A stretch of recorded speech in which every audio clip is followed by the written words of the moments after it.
세제 개편안이 어떻게 통과되는지를 여러분들이 꼭 트래킹을 한 다음에 본인의 이 절세에 맞춰서 꼭 활용하셨으면 좋겠습니다. 자, 그러면 이렇게 증여재산 공제, 혼인시 결혼 자금에 대해서 했을 때 예측되는 문제가 뭘까? 첫 번째로는 가장 먼저 예측되는 것은 제도의 악용입니다. 저는 딱 떠오른 게 그거였어요. 그러면 이 세법에서는 법률 혼일 때만 배우자끼리 지금 증여재산 공제가 10년간 6억 원입니다. 이게 사실로는 전혀 적용이 안 돼요. 결국은 법률 혼일 때만 10년간 6억 원의 공제를 받을 수가 있어요. 이와 같은 논리로 신혼부부에 대한 혼인시 결혼자금도 마찬가지로 결혼을 했을 때, 법률혼이 되었을 때만 당연히 증여재산 공제가 될 거예요. 그러면 어떻게 될 거냐면 제 예측이기는 해요. 결혼하고 나서 몇 년 이내에 몇억 원까지는 증여재산 공제가 됩니다라고 할 것 같아요. 그러니까 그 기간을 여러분들이 명시를 받아들이고 나서 내가 필요한 시점에 법률혼을 하고 나서 말 그대로 증여재산 공제를 받아야겠죠. 대부분 제가 생각했을 때 시점은 언제냐면 주택을 취득할 때 아니면 청약에 당첨이 됐을 때 이런 시점 때 하지 않을까 싶어요. 물론 신혼부부 특공을 노린다 그러면 먼저 결혼을 하고 증여를 받은 다음에 특공에 대해서 빨리 붙기를 바라는 마음으로 접근을 해야 될 수도 있기는 하겠지만요. 어찌됐든 이 결혼을 한 다음에 법률혼 이후에 증여를 받아요. 그리고 나서 극단적으로 가볼게요. 짧은 시간 이내에 바로 이혼을 해버리는 거예요. 그러면 어떻게 될 것인가? 이게 저는 퀘스천 마크가 좀 생겨요. 그렇다고 이런 악용 때문에 증여재산 공제액을 높이지 못하겠다라고 하는 것도 저는 약간은 아니다 싶은 생각이 듭니다. 그래서 제가 봤을 때는 당연히 이게 그 탈세에 대한 세수가 유의미하지 않기 때문에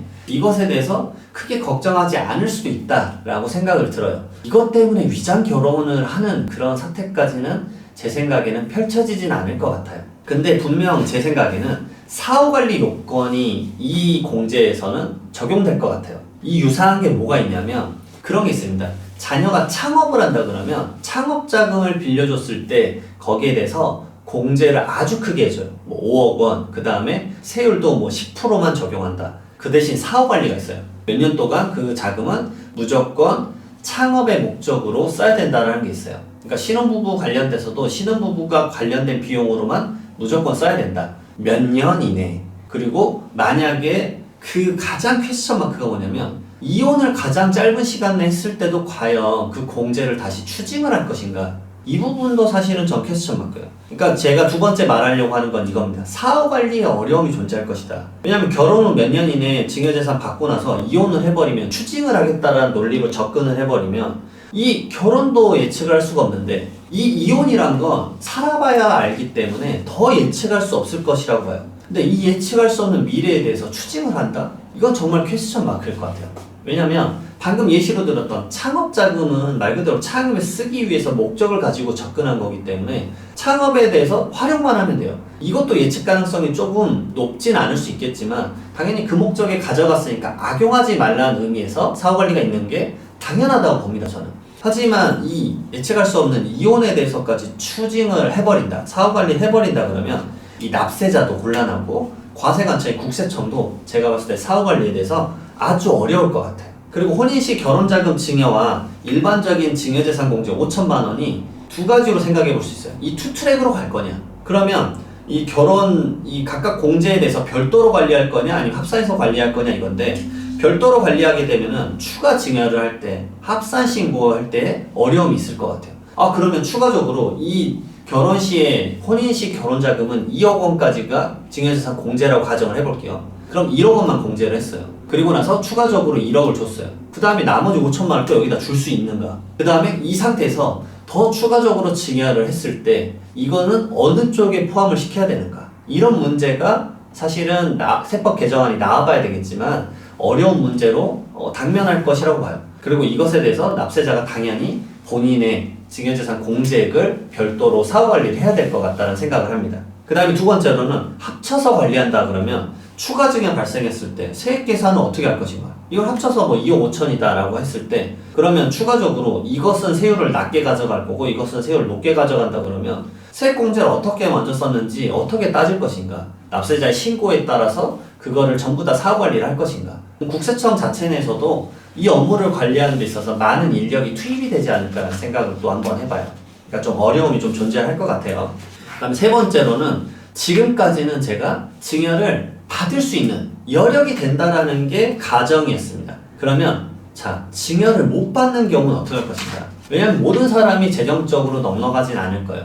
그러니까 증여 받을 재산이 없거나 그런 여력이 안 된다 그러면 결혼을 미룰 수밖에 없는 그런 청장년층이 있을 거예요. 그 사람들에게는 이 증여재산 공제제도는 아무 쓸모가 없어요. 아무 쓸모가 없죠. 오히려 지금 부모에게 돈을 받아서 내가 사업을 조금이라도 해본다거나 뭔가 일궈낸 다음에 결혼을 꿈꾸는 상황이 펼쳐질 수도 있는데 결혼을 할 때만 증여재산 공제를 많이 받을 수 있으니까 위장 결혼을 하고 나서 증여를 받은 다음에 아주 조금의 증여지만 받은 다음에 그걸 통해서 사업을 일으킨 다음에 그 다음에 내가 이걸 제도로 활용하겠다라는 말도 안 되는 상황이 당연히 사각지대에 놓인 사람들에게는 펼쳐질 수도 있다라는 겁니다. 뭐든지 내 기준으로만 생각할 수는 없죠. 그렇기 때문에 오히려 제가 이제 아쉬운 건 뭐냐면 올해 초부터 그런 논의가 있었죠. 상속세에 대해서 전면 개편을 하겠다라고 했었습니다. 그러니까 전면적으로 개편이 일어나게 됐을 때 당연히 증여세도 개편이 일어날 거고 그것에 맞춰서 증여재산 공제도 좀 더 합리적인 방향으로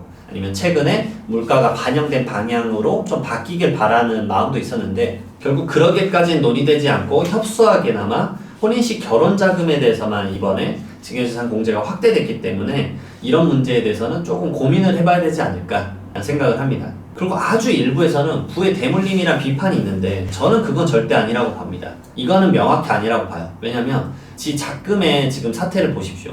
결혼율과 출산율이 정말 뚝뚝뚝뚝 떨어지고 있고 국가 경쟁력 차원에서도 별로 좋지 않다라고 계속 보도자료가 나오고 있는 상황입니다. 오히려 결혼을 지금 독려해야 되는 상황에서 이런 제도라도 없으면 진짜 결혼을 더 하지 않을 수 있기 때문에 이런 제도가 누구에게 파격적이라고 말씀을 하실 수도 있는데 저는 파격적인 게 아니라 당연하다고 생각을 좀 하고 있는 입장이어서 이런 부분에 대해서는 조금 더 좀 생각을 해봐야 되지 않을까 생각이 듭니다. 자, 그럼 마지막으로 그러면 이 증여재산 공제 언제 개정이 될까요? 매년 7월 말에는 그 다음 연도에 쓸 세제 개편안이 나오곤 합니다. 자, 7월 말이에요. 지금 벌써 7월 초순인데요. 아마 3, 4주 안 남았는데 이걸 반영을 생각을 해서 이번에 경제정책 방향이 나온 걸로 비춰져요. 경제정책 방향에서 유사한 것들의 다른 제도로 가업 증여 공제에 대해서도 언급을 한 바가 있습니다. 그러면 분명 이게 7월 말에 세제 개편안에 분명 반영이 될 거예요. 그러니까 논의됐던 주제들이 당연히 세부적으로 나오는 게 그 각각의 제도에 대한 입법 과정을 통해서 나오는 거거든요. 7월 말에 세제 개편안 때 혼인식 결혼자금에 대한 증여재산 공제가 어떻게 나오는지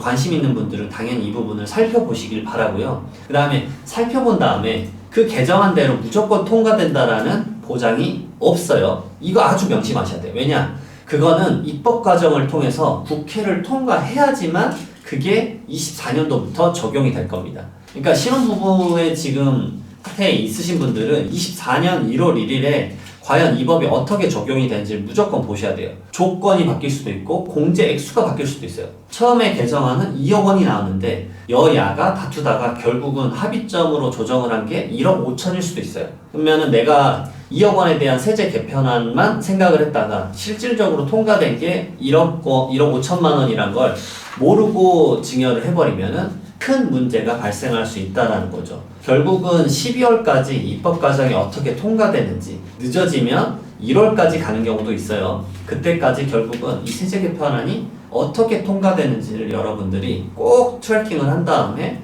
본인의 이 절세에 맞춰서 꼭 활용하셨으면 좋겠습니다. 저도 7월 말에 세제 개편안이 나오면 이 영상 다시 찍을 건데요. 그때 여러분들과 다시 한번 마주하도록 하겠습니다. 오늘 영상 좋으셨으면 구독과 좋아요 부탁드리도록 하겠습니다. 감사합니다.